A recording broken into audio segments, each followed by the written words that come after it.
Sonorense de Abogados, Javier Alfonso Pérez Chávez, vía telefónica, que nos acompañará en la sección de hoy. ¿Qué tal, Javier? Buen día, ¿cómo está?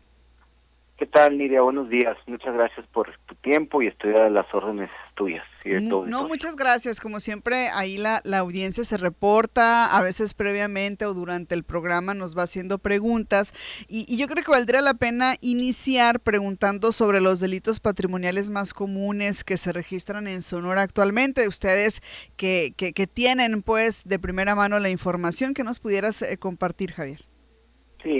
Sí, mira, los delitos patrimoniales, dando un contexto así muy breve para que la gente esté enterada, son aquellos que son los previstos en la ley que protegen, como su nombre lo dice, el patrimonio de las personas. Por patrimonio entendemos el derecho de propiedad que toda persona tiene sobre determinados bienes, que pueden ser bienes inmuebles, es decir, casas, fincas, terrenos, pero también bienes muebles, como pueden ser pues un vehículo, tu teléfono celular, bienes de esta naturaleza. Entonces, estos bienes son objeto en ocasiones de conductas indebidas, ilícitas por parte de terceras personas. Uh-huh. Y entre los más comunes se encuentran pues el delito de robo, ¿verdad? Que es el delito, como sabemos, donde una persona se apodera de un bien mueble, es decir, insisto, vehículos, bicicletas, teléfonos celulares, computadoras, bienes muebles. Es el que más de los que mayores incidencia tiene. Y también se da con mucha incidencia el delito de fraude, ¿sí? El Uh-huh. delito de fraude que, bueno, ustedes lo han escuchado inclusive en los medios de comunicación. El fraude tiene muchas formas de cometerse, entre ellas ha sonado, no es el nombre legal, pero sí el nombre común: fraude inmobiliario, fraude por inversiones en algún tipo de esquema financiero no autorizado o no regulado, etcétera, ¿no? Donde se trata en ocasiones de personas que mediante engaños logran obtener recursos económicos de la víctima y pues obviamente lucran con ellos y ocasionan una pérdida en el patrimonio de las personas, Uh-huh. insisto, mediante engaños, como puede ser: te prometo que te voy a retornar tu inversión con el doble de intereses, o bien te voy a vender a lo mejor un inmueble, una casa, un terreno que no es mío y te engaño que cuando tú piensas que es mío,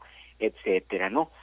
Ese es esos son los delitos también. Y hay otro delito que es el despojo, ¿sí? El Uh-huh. despojo se da sobre bienes inmuebles, casas, terrenos, vehículos, digamos, por ejemplo, lo que se conoce comúnmente como las invasiones, ¿no? Es decir, personas que llegan a ocupar ilegalmente un terreno o una casa que está a lo mejor en ese momento abandonada y que las personas pretenden rentar o prestar, o que está en un problema de un intestado, como sea, es decir, una casa que está deshabitada y llega alguien y la ocupa ilegalmente sin una autorización de los propietarios o una autorización de un juez, etcétera. Entonces, a grandes rasgos pudiera decirte que robo, fraude, despojo son de los delitos patrimoniales más comunes en Sonora. Si una persona es víctima de alguno de estos delitos, ¿cuál es el primer paso que deben seguir? ¿Qué deben hacer para presentar una denuncia?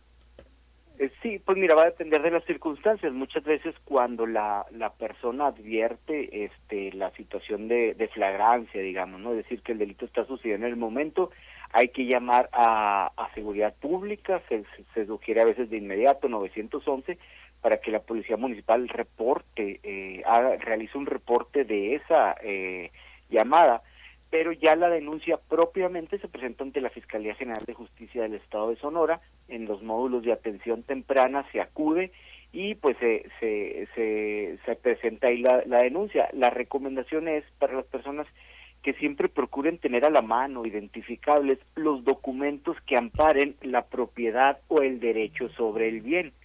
Si se trata de un bien inmueble, pues las escrituras públicas, el contrato de comodato, o es decir, cualquier instrumento legal que te dé el derecho sobre ese inmueble, sobre esa casa, ¿no? Uh-huh. Y si se trata de un bien mueble, pues es recomendable tener a la mano las facturas de compra del celular, de la computadora, del vehículo, etcétera, ¿no? Esas serían las recomendaciones para que sea más fácil acreditar tu derecho al momento de interponer la denuncia y pues ya la fiscalía a partir de ese momento pues debe realizar las investigaciones correspondientes. Se puede decir que estos documentos pueden fortalecer la denuncia, pues ayudan a fortalecer la denuncia.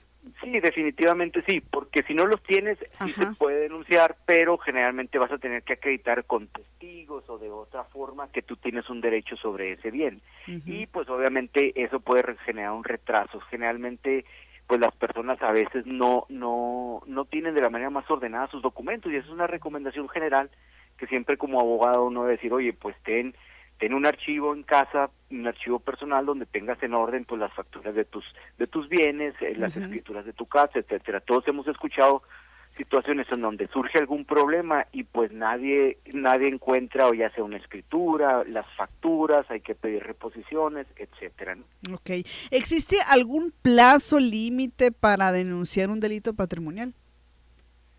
Sí, hay un plazo límite para ejercer el derecho a interponer la denuncia que prevé la ley, pero son plazos amplios. Generalmente son plazos que por lo menos son de 3 años y se pueden ampliar atendiendo a ciertas circunstancias que prevé la ley, pero podemos establecer, para efecto de que las personas tengan esa conciencia, que son 3 años como un plazo máximo para interponer tu denuncia después de que sucede el hecho o de que tienes tu conocimiento como víctima de ese hecho, ¿no? Ok, ¿cuáles serían los derechos de las personas que son víctimas de un delito patrimonial? Pues mira, son derechos generales en favor de las víctimas, que básicamente es que la autoridad, en este caso el Ministerio Público, te reciba la denuncia, que te informen que tienes derecho a contar con un asesor jurídico, ya sea un asesor jurídico privado que tú contrates, o si no es así, la Fiscalía te otorga, es decir, te nombra un asesor jurídico público que es la persona que te va a orientar y ayudar a presentar algún escrito, a darle seguimiento a tu carpeta de investigación, etcétera. Y uno de los derechos más importantes es que la víctima tiene derecho a lograr la reparación del daño, sobre todo en delitos patrimoniales. Es decir, los delitos patrimoniales tienen la característica que se pueden cuantificar de manera más sencilla en dinero, es decir, un vehículo vale tantos pesos, una casa tiene un avalúo de tantos pesos, etcétera. Entonces la víctima, ese es el derecho principal, obtener la reparación del daño que generó el delito. En un delito patrimonial, una víctima generalmente lo que busca o debe de buscar es eso, su reparación del daño, no tanto que la persona esté en la cárcel, ¿sí? Entonces, digamos, el derecho de acceso a la justicia de las víctimas en este delito se concreta cuando la autoridad lleva a cabo una investigación diligente, eficaz, lo más rápida posible, identifica al responsable y lo trae a la acción de la justicia con la intención de reparar el daño. ¿Sí?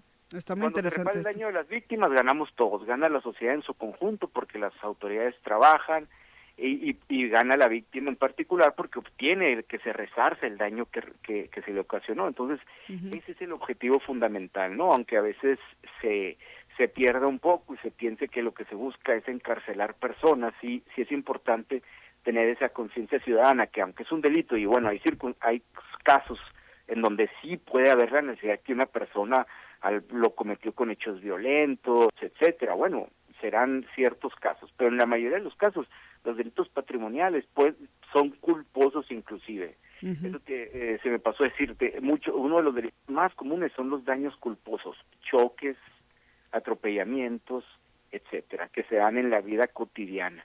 Esos son, entonces en esos delitos naturalmente lo que se busca es que se repare el daño. ¿Sí? Una pregunta muy interesante que nos hacen también del auditorio es si los bancos tienen algún tipo de responsabilidad cuando ocurre un fraude electrónico. Sí, mira, los bancos los bancos llevan un sistema de banca electrónica. Como todos sabemos, la mayoría de las personas lo usamos. Cuando hay operaciones identificadas, es decir, que tú des cargos a tu tarjeta de crédito, disposiciones de tu cuenta de cheques, ahí existe una institución que primeramente es la CONDUCES, que es la Comisión Nacional de Servicios para Usuarios del Sistema Financiero, en donde ellos llaman al banco y generalmente el banco, y te digo, suele pasar porque he visto casos, el banco se excusa diciendo, oye, no, pues tú tienes la banca electrónica, tú tienes la aplicación, tú tienes la contraseña y tú dispusiste esos bienes.